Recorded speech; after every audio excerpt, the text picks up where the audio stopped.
Hello everyone. आज से हम स्टार्ट करने जा रहे हैं एडवांस जावा की लेक्चर सीरीज। तो एडवांस जावा क्या होता है?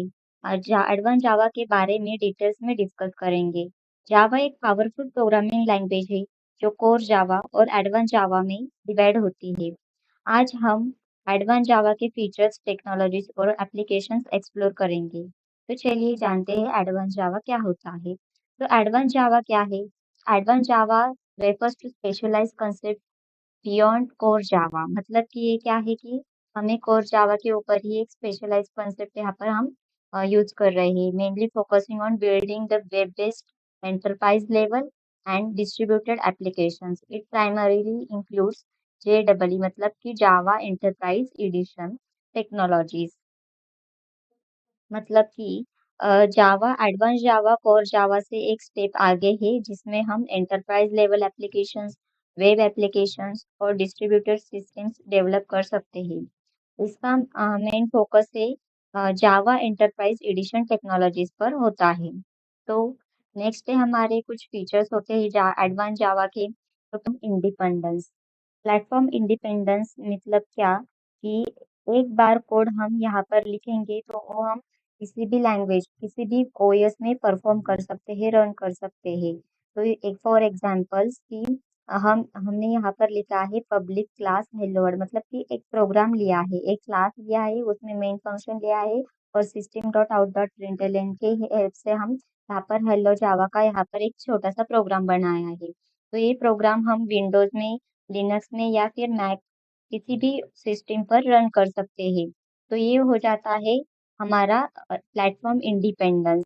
मतलब कि write once run anywhere, you can run it anywhere by using the JVM because here is present the JVM, Java virtual machines की वजह से ही यह पॉसिबल है। नेक्स्ट फीचर है हमारा सिक्योरिटी। जावा की स्ट्रॉन्ग सिक्योरिटी सिस्टम प्रोवाइड की जाती है। जावा में ऑथेंटिकेशन, ऑथराइजेशन और एन्क्रिप्शन जैसे बिल्ड इन सिक्योरिटी फीचर्स होते हैं। फॉर एग्जांपल, अगर आपको किसी यूजर का पासवर्ड सिक्योर स्टोर करना है तो आप हैशिंग का यूज करके यहाँ पर कर सकते हो। उसके बाद है स्केलेबिलिटी, मतलब कि बड़ी एप्लीकेशन हैंडल करना इजी तरीके से। तो स्केलेबिलिटी का मतलब है कि जावा एप्लीकेशंस बड़े ट्रैफिक और लोड को इफिशिएंटली हैंडल कर सकता है। जावा के मल्टी थ्रेडिंग और लोड बैलेंसिंग फीचर्स इसमें हेल्प करते हैं। फॉर एग्जांपल, अगर आपके पास एक मल्टीटास्किंग एप्लीकेशन है जिसमें मल्टीपल यूजर्स का डेटा प्रोसेस हो रहा है, तो हम थ्रेड पूल एग्जीक्यूटर का यूज कर सकते हैं। नेक्स्ट है मल्टी थ्रेडिंग। तो मल्टी थ्रेडिंग मतलब कि मल्टीपल टास्क एक साथ रन करना पॉसिबल है बाय यूजिंग द जावा। तो जावा का मतलब मल्टी थ्रेडिंग फीचर एक ही टाइम में मल्टीपल टास्क रन कर सकता है, करने की पावर देता है। जब भी हम कोई हाई परफॉर्मेंस एप्लीकेशन बनाते हैं तो मल्टी थ्रेडिंग जरूरी होता है। नेक्स्ट है हमारा जावा डेटाबेस कनेक्टिविटी। तो JDBC का यूज करके हम जावा एप्लीकेशंस को MySQL, PostgreSQL, ओरेकल जैसे डेटाबेस से कनेक्ट कर सकते हैं। नेक्स्ट है एंटरप्राइज लेवल एप्लीकेशन। जावा से बड़े सिस्टम डेवलप करना पॉसिबल हो गया है। तो जावा का एक यूज एंटरप्राइज एप्लीकेशन बनाने के लिए होता है, जैसे कि banking system banana, e commerce websites, CRM and ERP softwares. ये हमारे features of advance Java. Next है इंट्रोडक्शन टू एसक्यूएल। अब हम जानते हैं कि एसक्यूएल मतलब कि स्ट्रक्चर क्वेरी लैंग्वेज और इसका एडवांस जावा में यूज समझने वाले हैं। अगर आप जावा डेवलपर है और डेटाबेस के साथ काम करना चाहते हैं तो एसक्यूएल और जेडीबीसी का नॉलेज होना मस्ट है। तो चलिए एसक्यूएल का इंट्रोडक्शन लेते हैं और समझते हैं कि एडवांस जावा में क्यों ये जरूरी है। एसक्यूएल क्या है? SQL stands for the structure query language. एक डेटाबेस मैनेजमेंट लैंग्वेज है जो डेटाबेस को क्रिएट, मैनेज और एक्सेस करने के लिए यूज होती है। तो SQL commands are instructions, it is use to communicate with database. मतलब कि हमें डेटाबेस यहाँ यहाँ पर हम कुछ कमांड्स देने वाले हैं। कमांड्स यानी कि हम कुछ इंस्ट्रक्शंस देने वाले हैं जिससे हम क्या कर सकते हैं, कम्युनिकेशन कर सकते हैं with database. It is supported by the Oracle company and it also used to perform a specific tasks, functions and queries of data. तो ये RDBMS मतलब कि रिलेशनल डेटाबेस मैनेजमेंट सिस्टम के साथ काम करती है. जैसे माई एसक्यूएल, ओरेकल डीबी होता है, पोस्टग्री एसक्यूएल होता है, एसक्यूएल सर्वर होता है. तो इसके साथ ये वर्क करती है. तो it is a relational database management system based on the SQL. This is popular language for accessing the and managing the records in database. Suppose हम कुछ एप्लीकेशन बना रहे हैं. सपोज एखादी वेबसाइट हमने बना ली है. सपोज रजिस्ट्रेशन फॉर्म बना लिया है. तो ये डेटा जब सपोज स्टूडेंट रजिस्ट्रेशन फॉर्म बनाया है तो स्टूडेंट जो है डेटा फिल करेगा. बस डेटा फिल करने के बाद सबमिट पर क्लिक करेगा. उसके बाद जो डेटा है वो हमें हमारे पास स्टोर होना चाहिए. तो इसके लिए हम क्या कर सकते हैं, यहाँ पर उसका डेटाबेस कनेक्टिविटी से हम यहाँ पर उसका डेटा अपने सिस्टम पर यहाँ पर एडमिन के पास वहाँ पर सेव कर सकते हैं. तो ये होता है, ये पॉसिबल होता है bye using the SQL. Next है व्हाट इज MySQL. तो it is a relational database management system software that provides many things. मतलब कि एक MySQL जो होता है एक सॉफ्टवेयर होता है. तो हम यहाँ पर MySQL यूज करने वाले हैं हमारे डेटाबेस के लिए. It allows us to implement database operations on table, rows, columns and indexes. It is the database relationship in the form of tables also known as relations. मतलब हम यहाँ पर क्या करने वाले हैं, कुछ डेटाबेस लेने वाले हैं और डेटाबेस से हम क्या करने वाले हैं, डेटाबेस में अब क्या होगा, हमारे पास टेबल्स होंगे. टेबल्स में रोज और कॉलम्स होंगे. It allows us to update the table indexes automatically. अब यह हमें क्या करेगा, by using the SQL commands हम यहाँ पर उसका डेटाबेस अपडेट कर सकते हैं. और ये फास्ट, स्केलेबल एंड इजी होता है हमें डेटाबेस मैनेजमेंट के लिए. नेक्स्ट है फीचर्स ऑफ एसक्यूएल. तो फीचर्स क्या होते हैं एसक्यूएल के, तो पहला है स्केलेबिलिटी.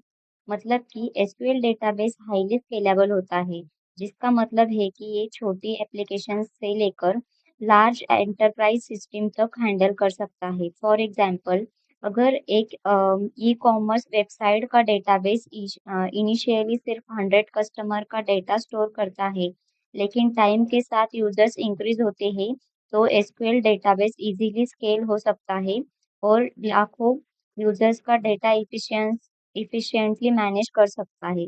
नेक्स्ट है पोर्टेबिलिटी. अब पोर्टेबिलिटी क्या होता है, तो एसक्यूएल एक प्लेटफॉर्म इंडिपेंडेंट लैंग्वेज है जो विंडोज, लिनक्स, मैक ओएस और क्लाउड सर्विसेज जैसे एडब्ल्यूएस, अज्यूर पर भी रन कर सकता है. फॉर एग्जांपल, अगर आपका डेटाबेस इनिशियली विंडोज सर्वर्स पे था और आपको माइग्रेट करना है लिनक्स सर्वर पर, तो आप बिना किसी कोड चेंज के एसक्यूएल यूज कर सकते हैं. नेक्स्ट है कंकरेंसी कंट्रोल. कंकरेंसी कंट्रोल मतलब कि एसक्यूएल मल्टीपल यूजर्स को एक ही टाइम पर डेटा एक्सेस और मॉडिफाई करने की परमिशन देता है बिना किसी कंफ्लिक्ट के. मतलब कंकरेंस एक साइमल्टेनियसली वर्क यहाँ पर होता है. फॉर एग्जांपल, मान लीजिए एक बैंकिंग एप्लीकेशन है. एक यूजर अपना बैलेंस चेक कर रहा है और दूसरा यूजर सेम अकाउंट में पैसे डिपॉजिट कर रहा है. तो एसक्यूएल कंकरेंसी कंट्रोल इंश्योर करता है कि दोनों ऑपरेशन प्रॉपरली एग्जीक्यूट हो बिना किसी एरर के. नेक्स्ट है हमारा स्टैंडर्डाइज लैंग्वेज. स्टैंडर्डाइज लैंग्वेज मतलब कि ग्लोबली एक्सेप्टेड और इजी टू लर्न होता है.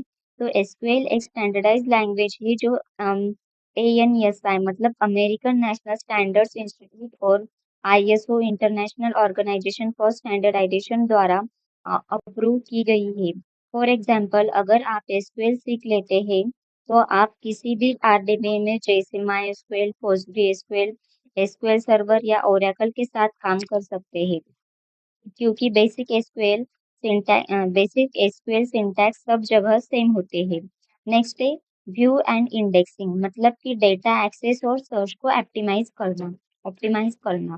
एसक्यूएल में व्यूज और इंडेक्सिंग का कंसेप्ट है जो डेटा रिट्राइवल को फास्ट और इफिशिएंट बनाता है। फॉर एग्जांपल, अगर एक एचआर डेटाबेस में 1 लाख एम्प्लॉयज का डेटा है और फ्रिक्वेंटली सिर्फ एक्टिव एम्प्लॉयज का डेटा चाहिए, तो हम एक व्यू क्रिएट कर सकते हैं जो सिर्फ एक्टिव एम्प्लॉयज का डेटा शो करेगा। इंडेक्सिंग से क्वेरीज फास्ट एग्जीक्यूट होती है।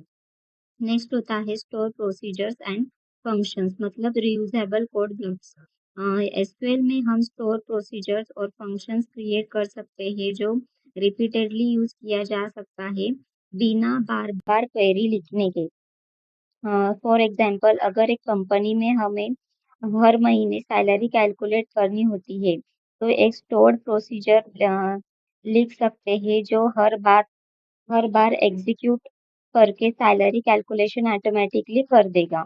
तो हमें बार बार सैलरी कैलकुलेशन वगैरह करने की यहाँ पर जरूरत नहीं पड़ेगी, वो कर देगा। ठीक है। तो नेक्स्ट होता है ट्रिगर्स मतलब कि automatic action in database. SQL में ट्रिगर्स एक ऐसी मैकेनिज्म है जो ऑटोमेटिकली एग्जीक्यूट होता है जब किसी टेबल में इंसर्ट, अपडेट या डिलीट ऑपरेशन होता है। फॉर एग्जाम्पल, अगर एक स्टूडेंट डेटाबेस में कोई न्यू स्टूडेंट ऐड होता है, तो एक ट्रिगर ऑटोमेटिकली उसका आईडी कार्ड जनरेट कर सकता है बिना मैन्युअली एग्जीक्यूट करके। नेक्स्ट है एसिड कंप्लायंसेस मतलब कि रिलायबल ट्रांजैक्शंस के लिए ये यूज होता है। SQL databases ACID properties. ACID मतलब A for atomicity, C for consistency, I for isolation and D for durability को फॉलो करता है जो डेटा कंसिस्टेंसी और रिलायबिलिटी इंश्योर करती है। फॉर एग्जाम्पल, अगर एक बैंक ट्रांजैक्शन में पैसा एक अकाउंट से डिडक्ट हो गया और दूसरे अकाउंट में ऐड नहीं हुआ, तो एसक्यूएल रोल बैक कर सकता है ताकि डेटा इनकंसिस्टेंट ना हो। नेक्स्ट है नो रिडंडेंसी मतलब डुप्लीकेट डेटा को एलिमिनेट करना। एसक्यूएल नॉर्मलाइजेशन टेक्निक्स का यूज करके रिडंडेंसी या डुप्लीकेट डेटा को रिमूव करता है जो इफिशियंसी डेटाबेस की इफिशियंसी को बढ़ाता है। फॉर एग्जाम्पल, अगर एक कॉलेज डेटाबेस में स्टूडेंट और कोर्सेज का डेटा स्टोर है, तो instead of storing student details multiple times, एक सेपरेट स्टूडेंट टेबल और एक कोर्स टेबल क्रिएट किया जा सकता है जो प्राइमरली फॉरेन की रिलेशनशिप मेंटेन करता है। और लास्ट है इंटीग्रेशन विद प्रोग्रामिंग लैंग्वेजेस मतलब मल्टीपल लैंग्वेजेस के साथ वर्क करना। एसक्यूएल इजीली इंटीग्रेट हो सकता है प्रोग्रामिंग लैंग्वेजेस जैसे कि पाइथन, जावा, सी प्लस प्लस, पीएचपी के साथ जो एप्लीकेशन डेवलपमेंट में हेल्प होती है। फॉर एग्जाम्पल, अगर एक पाइथन डेवलपर एक वेब एप्लीकेशन डेवलपर कर रहा है जो यूजर के डेटा को डेटाबेस में स्टोर करेगा, तो एसक्यूएल क्वेरीज को पाइथन के साथ करके डेटा स्टोर या रिट्राइव कर सकता है। तो ये होते हैं कुछ हमारे डेटा। तो डेटा क्या होता है वो जानना जरूरी है क्योंकि डेटाबेस मैनेजमेंट सिस्टम से पहले हमें जानना होगा कि व्हाट इज डेटा। तो डेटा क्या होता है? डेटा वो इंफॉर्मेशन होती है जो हम करते हैं, स्टोर करते हैं और एनालिसिस के लिए यूज करते हैं। ये facts, figures, number, text, images, sounds या किसी भी टाइप के मेजरमेंट्स हो सकती है। डेटा को दो मेन कैटेगरीज में डिवाइड किया जाता है, structure data and unstructured data.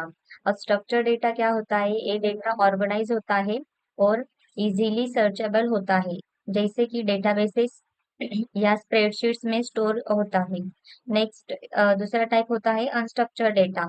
ये रॉ डेटा और ऑर्गेनाइज्ड डेटा होता है जिसको समझने के लिए एडिशनल प्रोसेसिंग की जरूरत होती है, जैसे social media, post, emails etcetera. तो डेटा का यूज डिसीजन मेकिंग, एनालिसिस और ऑपरेशंस में होता है, चाहे वो साइंस, बिजनेस, टेक्नोलॉजी या किसी और फील्ड में हो। तो हम यहाँ पर जो डेटा फिलअप करने वाले हैं, जैसे कि एडवांस जावा में हमें यहाँ पर कुछ डेटा आने वाला है, तो वो डेटा हमें स्टोर करना है हमारे डीबीएमएस में। नेक्स्ट है व्हाट इज द डेटाबेस। तो डेटाबेस क्या होता है? Database is a application that store the organized collection of records. मतलब कि डेटाबेस एक ऐसी सिस्टम है जिसमें हम डेटा को ऑर्गेनाइज करके स्टोर करते हैं। ये डेटा बहुत ऑर्गेनाइज्ड और स्ट्रक्चर होता है, जिसे हम एफिशिएंटली एक्सेस और मैनेज कर सकते हैं। तो डेटाबेस के कुछ टाइप्स होते हैं, जैसे रिलेशनल डेटाबेस मैनेजमेंट होता है आरडीबीएमएस, और नो एसक्यूएल डेटाबेस होता है। तो आरडीबीएमएस मतलब कि इसमें डेटा को टेबल्स में स्टोर किया जाता है, जहां रोज और कॉलम्स होती है। सबसे कॉमन एग्जांपल है MySQL, then PostgreSQL और ओरेकल। तो यहाँ पर हम यूज करने वाले हैं माई एसक्यूएल। नेक्स्ट पॉइंट है हमारा, अब यहाँ पर जो डेटाबेस टेक्नोलॉजी, इस फिगर में डेटाबेस टेक्नोलॉजी दिखाई दे रही है। तो यहाँ पर इन्वेंटरी लिस्ट है, जिसमें हमें क्या होगा कि कुछ टेबल है, एक टेबल में हमारे पास रो है। तो रो को हम बोल सकते हैं यहाँ पर रिकॉर्ड्स, और जो कॉलम है उसे हम बोलते हैं फील्ड्स, और जो इसमें जो इंफॉर्मेशन फिलअप की हुई होती है उसे बोलते हैं हम डेटा। नेक्स्ट है हमारा what is database management system. अब डेटा डेटा को कलेक्ट करके हम डेटाबेस में डालने वाले हैं। तो उस डेटाबेस को मैनेजमेंट करने के लिए हमारे पास होता है डेटाबेस मैनेजमेंट सिस्टम। तो डेटाबेस मैनेजमेंट सिस्टम एक सॉफ्टवेयर सिस्टम है जो डेटाबेस को मैनेज करता है। It helps to organizing, storing and retrieving data in a structure manner. DBMS का मेन गोल होता है इसे इफिशिएंटली मैनेज करना और यूजर्स को एक्सेस देना विदाउट एनी रिडंडेंसी और इनकंसिस्टेंसी। डीबीएमएस डीबीएमएस के मेन फोर कंपोनेंट्स होते हैं: DBMS software, DBMS engine and DBMS schema query processors. Then DBMS के फोर टाइप्स होते हैं। पहला है हिरार्चिकल डीबीएमएस, मतलब कि डेटा को हिरार्ची में ऑर्गेनाइज करता है। एग्जांपल आईबीएम्स, आईएमएस जो होते हैं वो क्या करते हैं, हिरार्चिकल डेटाबेस मैनेजमेंट यहाँ पर यूज करते हैं। देन है नेटवर्क डेटाबेस मैनेजमेंट सिस्टम। ये डेटा को कॉम्प्लेक्स रिलेशनशिप में स्टोर करता है। एग्जांपल इंटीग्रेटेड डेटा स्टोर, मतलब आईडीएस। देन है हमारा relational database management system, data को टेबल्स में स्टोर करता है। It uses SQL for quarrying, example my SQL और पोस्टग्रेसक्यूएल। तो हम यहाँ पर relational database management system use करने वाले हैं bye using the my SQL. Next है ऑब्जेक्ट ओरिएंटेड डीबीएमएस। तो डेटा को ऑब्जेक्ट के फॉर्म में स्टोर करने के लिए ये object oriented database management system यहाँ पर यूज होता है। For example object dB. तो डीबीएमएस के कुछ Now next is how to install the MySQL. So first go to MySQL, download MySQL. Uh,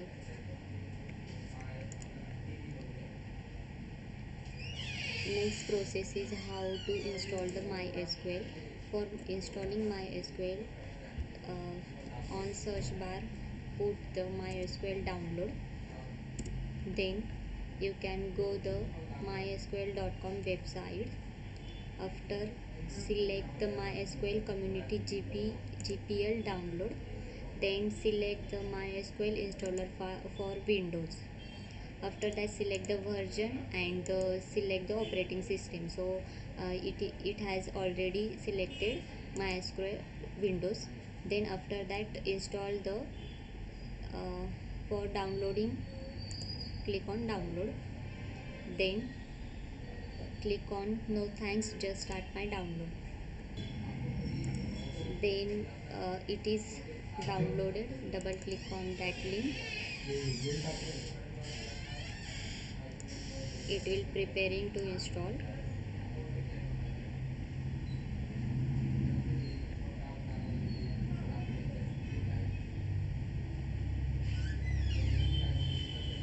You will see the here four options: server only, then client only, full and custom.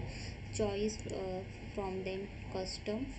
Then next click on the MySQL server, then extract to proceed to be installed. Then application on that workbench. Also you have to install the MySQL server, so you can put it into the product to be installed. After this, you can see you have to need this server, workbench and shell. Then click on next, then execute. The installation of the server, workbench and shell, click on the next. The next step is a product configuration. So it will reach on the product configuration. Then select the choose the standalone MySQL server and click next. Then select the configure type default, that is a development computer. Then click on next. Then here is you have to set the port number, that is a 3306 in. Then click on next. Then set the root password option, and optionally you can create the additional MySQL users here. So I am using the root, that is a default user.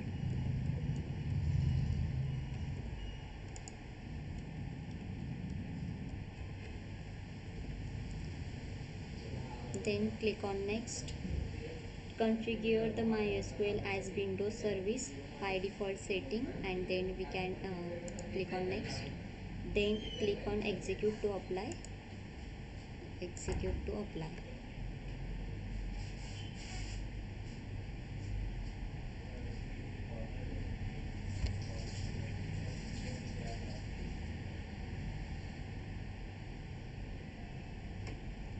After the last step of the apply configuration, you can click on finish. Then you can see the MySQL server, then that is in the product configuration. Then click on next. Then installation complete. To you can select here finish.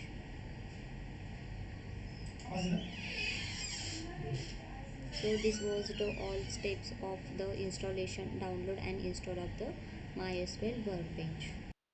Next है हमारा SQL command types, मतलब कि SQL languages कितने होते हैं। तो SQL के four main types होते हैं, लैंग्वेजेस होते हैं, जो है डेटा डेफिनेशन लैंग्वेज, सेकंड है डेटा मैनिपुलेशन लैंग्वेज, थर्ड है data control language and fourth है ट्रांजैक्शन कंट्रोल लैंग्वेज। तो अगर आप किसी भी एप्लीकेशन में डेटा स्टोर, रिट्राइव, मॉडिफाई या डिलीट करना चाहते हैं तो एसक्यूएल आपके काम आएगा। तो जो भी बेसिक एसक्यूएल कमांड्स होते हैं, सबसे पहले कि डेटा डेफिनेशन लैंग्वेज। तो डेटा डेफिनेशन लैंग्वेज यूज होती है हमें डेटा को क्रिएट करने के लिए, अल्टर या फिर डेटा को ड्रॉप करना है, मतलब डिलीट कर देना है या फिर ट्रंकेट कर देना है। ठीक है, तो इसलिए हम यहाँ पर डेटा डेफिनेशन लैंग्वेज यूज करते हैं। तो क्रिएट डेटाबेस के लिए हमें लिखना पड़ेगा, कुछ क्रिएट कमांड होती है क्रिएट करने के लिए, डेटाबेस क्रिएट करना है या फिर टेबल क्रिएट करना है, तो इसके लिए हम क्रिएट कमांड यूज करते हैं। उसके बाद है हमारे data manipulation language. Data manipulation language मतलब हमें कुछ क्या करना है, हमें डेटा को शो करना है, तो हम यहाँ पर सिलेक्ट कमांड यूज करने वाले हैं। उसके बाद कि हमें क्या करना है, डेटा को, और डेटा में कुछ डेटा इंसर्ट कर, टेबल में डेटा कुछ इंसर्ट करना है, तो इसलिए हम यूज करने वाले यहाँ पर इंसर्ट कमांड। अगर डेटा हमने फिलअप कर दिया है, इंसर्ट कर दिया है, बट उसमें हमें कुछ चेंज करना है, तो हम यहाँ पर उससे कर सकते हैं अपडेट, या फिर डेटा को हमें क्या करना है, डिलीट करना है पर्टिकुलर डेटा को, तो हम यहाँ पर डिलीट कमांड यूज कर सकते हैं। देन नेक्स्ट है हमारा data control language. Data control language क्या करता है कि एक एक्सेस देता है हमें। तो एक्सेस मतलब कि सपोज एक डेटाबेस से एक यूजर है और दूसरे यूजर को उसका एक्सेस चाहिए, तो हम यहाँ पर उसे एक्सेस देने के लिए ग्रांट कमांड यूज करने वाले हैं, और एक्सेस जो है निकालने के लिए यहाँ पर रिवोक कमांड यूज करने वाले हैं। नेक्स्ट है हमारा ट्रांजैक्शन कंट्रोल लैंग्वेज। अब ट्रांजैक्शन कंट्रोल लैंग्वेज क्या करता है कि हमें जो भी हमने ट्रांजैक्शन किए हैं, ठीक है, तो परमानेंटली सेव करने हैं, तो हम यहाँ पर कमिट यूज करने वाले हैं, या फिर हमें क्या करना है, रोल बैक, मतलब कि जो भी ट्रांजैक्शन किया है, सपोज मैंने कुछ अपडेट कर दिया डेटा, बट नहीं, मुझे अपडेट नहीं करना था, मुझे फिर से बैक आना है उस पर, तो हम यहाँ पर रोल बैक करने वाले हैं। रोल बैक जो भी होगा वो हमें सेव पॉइंट में सेव कर सकते हैं, सेव ट्रांजैक्शन भी यहाँ पर यूज करने वाले हैं। तो ये होते हैं हमारे कुछ बेसिक टाइप्स ऑफ तो हमने एसक्यूएल के कमांड्स देखे, उसके बाद ही हमारा जावा जेडीबीसी। अब जो भी हम कमांड्स चलाने वाले हैं तो क्या करने वाले हैं, जावा में यूज करने वाले हैं, क्योंकि जावा में जो भी हम डेटा लेने वाले हैं तो वो भी डेटा वगैरह फिलअप करने के बाद वो डेटा फिल होना चाहिए, मतलब स्टोर होना चाहिए, रिट्राइव होना चाहिए, इसके लिए हम एसक्यूएल यूज कर रहे हैं। बट हमें क्या है कि जावा जेडीबीसी मतलब कि जावा डेटाबेस कनेक्टिविटी करनी होगी। तो जेडीबीसी एपीआई डेटाबेस के साथ कम्युनिकेट करने के लिए जेडीबीसी ड्राइवर्स का यूज करते हैं। तो जेडीबीसी ड्राइवर्स बेसिकली एक ब्रिज का काम करता है जो जावा एप्लीकेशन और डेटाबेस के बीच डेटा ट्रांसफर को मैनेज करता है। अब हम 4 टाइप्स ऑफ जेडीबीसी ड्राइवर्स के बारे में डिटेल्स में समझेंगे। तो पहला टाइप है जेडीबीसी ओडीबीसी ब्रिज ड्राइवर। इस ड्राइवर को टाइप 1 ड्राइवर भी कहा जाता है। ये ओडीबीसी ओपन डेटाबेस कनेक्टिविटी के थ्रू डेटाबेस से कनेक्ट होता है। ये स्लो होता है और मोस्टली डिप्रिकेटेड होता है, हो चुका है, इसलिए मॉडर्न एप्लीकेशन में इसका यूज नहीं किया जाता। देन है हमारा नेटिव ड्राइवर। इसे टाइप 2 ड्राइवर भी कहा जाता है। ये डेटाबेस स्पेसिफिक नेटिव लाइब्रेरीज का यूज करता है जो ओएस डिपेंडेंट होती है। तो परफॉर्मेंस अच्छी होती है, लेकिन प्लेटफॉर्म डिपेंडेंसी की वजह से इसका यूज लिमिटेड है। हमारा थर्ड नंबर का नेटवर्क प्रोटोकॉल ड्राइवर। तो नेटवर्क प्रोटोकॉल ड्राइवर इसे हम टाइप 3 ड्राइवर भी कहते हैं। ये मिडलवेयर सर्वर का यूज करता है जो जेडीबीसी कॉल्स को डेटाबेस स्पेसिफिक कॉल्स में कन्वर्ट करता है। ये प्लेटफॉर्म इंडिपेंडेंट होता है, लेकिन मिडलवेयर सेटअप की रिक्वायरमेंट होती है। देन आता है लास्ट हमारा 3 ड्राइवर, इसे हम टाइप 4 ड्राइवर भी कहते हैं। ये डायरेक्टली डेटाबेस के साथ कम्युनिकेट करता है बिना किसी मिडलवेयर या नेटिव लाइब्रेरीज के। ये बेस्ट परफॉर्मेंस प्रोवाइड करता है और प्लेटफॉर्म इंडिपेंडेंस होता है, इसलिए मॉडर्न एप्लीकेशन में इसका सबसे ज्यादा यूज होता है। तो जेडीबीसी हमें जावा एप्लीकेशंस को डेटाबेसेस के साथ कनेक्ट करने का एक पावरफुल मैकेनिज्म प्रोवाइड करता है। टाइप 4 ड्राइवर यानी कि 3 ड्राइवर आज के टाइम में सबसे ज्यादा यूज होता है, क्योंकि ये फास्ट, एफिशिएंट और प्लेटफॉर्म इंडिपेंडेंट है। अगर आपको जेडीबीसी और ड्राइवर्स के बारे में और डिटेल में चाहिए तो आप ऑफिशियल ओरेकल डॉक्यूमेंटेशन रेफर कर सकते हैं।